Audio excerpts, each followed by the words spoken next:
তাহলে আজকে কি কি রান্না বান্না হবে? আজকে পটল ভাজা, আচ্ছা আর ভেন্ডি কুন্দলি, আচ্ছা একটা মাছের মাথা দিয়ে চচ্চড়ি, আচ্ছা, আর চিংড়ি মাছের ঝোল। বাহ দারুণ। মাছ তো একেবারে দেখছি তুমি কেটে ধুয়ে সুন্দর করে মাখিয়ে রেখেছো নুন হলুদ। সব থেকে আমার এই চিংড়ি মাছটা কিন্তু ভালো লাগে, চিংড়ি মাছটা প্রিয়। তো আজকে এই রান্না বান্না হবে, তাই তো? ম্যাডাম এখানে জগন্নাথ দেবের প্রসাদ খাচ্ছে। কালকে আমরা যে দীঘাতে গিয়েছিলাম জগন্নাথ মন্দিরে পুজো দেওয়া হয়েছিল, সেই প্রসাদ ম্যাডাম চান করে খাচ্ছে। ভালো না মিষ্টিগুলো, লাড্ডুগুলো কোয়ালিটিটা অনেকটা ভালো। এই লাড্ডুটাই আমার ভালো লাগে। ভালো লাগে এটা, এটা ঘিয়ের লাড্ডু, গন্ধ পাচ্ছ ঘিয়ের? এদিকে মা রান্না বান্না শুরু করে দিয়েছে অলরেডি। মাছটা ভাজা হয়ে গেছে, চিংড়ি মাছটা বাকি আছে। মিষ্টিটা লাড্ডুটা মিষ্টিটা অনেকটা বেশি, কিন্তু ভালো লাগছে। অন্য মিষ্টি হলে খেতে নিই আমি।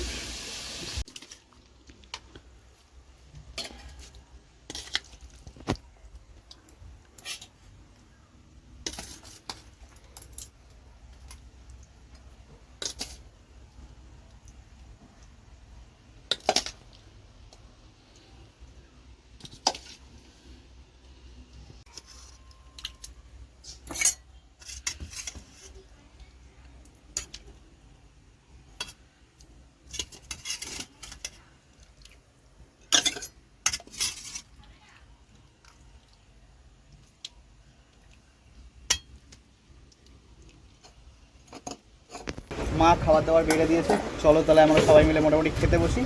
বাবা নেই, আর মোটামুটি আমরা সবাই আছি, বাবা কাজে গেছে। তো ওদিকে দাদা বসেছে, বৌদি এদিকে গিন্নি, আর এদিকে খাবার বাড়া হয়ে গেছে। তো একটুখানি মেনুটা তোমাদেরকে বলে দিই। লেবু আছে, ভাত আছে, পটল ভাজা আছে, এদিকে হচ্ছে একটা চচ্চড়ি আছে, আর এদিকে হচ্ছে ঝিঙে কলা পেঁপে দিয়ে চিংড়ি মাছের ঝোল করা হয়েছে। সুন্দর। তো চলো খাওয়া দাওয়া শুরু করি।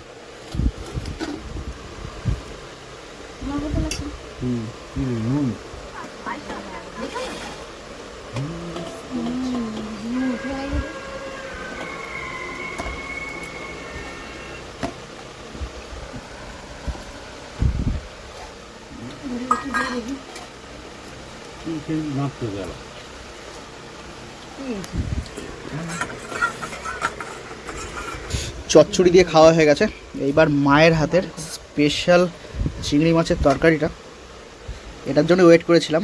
চিংড়ি মাছটা আমার ফেভারিট।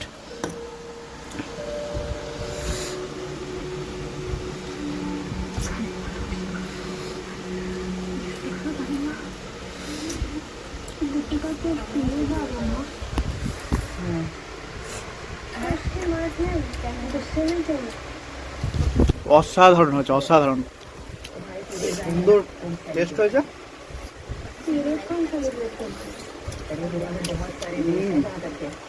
সিম্পলের মধ্যে গ্রামের রান্না, সুন্দর রান্না। তো সময় নেই বলে মায়ের রান্নাটা দেখাতে পারছি না। নেক্সট টাইম থেকে চেষ্টা করবো মা কী কী মশলা ব্যবহার করে, কীভাবে রান্না করে, গ্রামীণ রান্নার পদ্ধতিগুলো দেখানোর চেষ্টা করবো নেক্সট বার থেকে। এবারটা খুব চাপে আছি বলে তাড়াহুড়ো করে ভিডিওগুলো করা হচ্ছে, নেক্সট বার থেকে দেখাবো।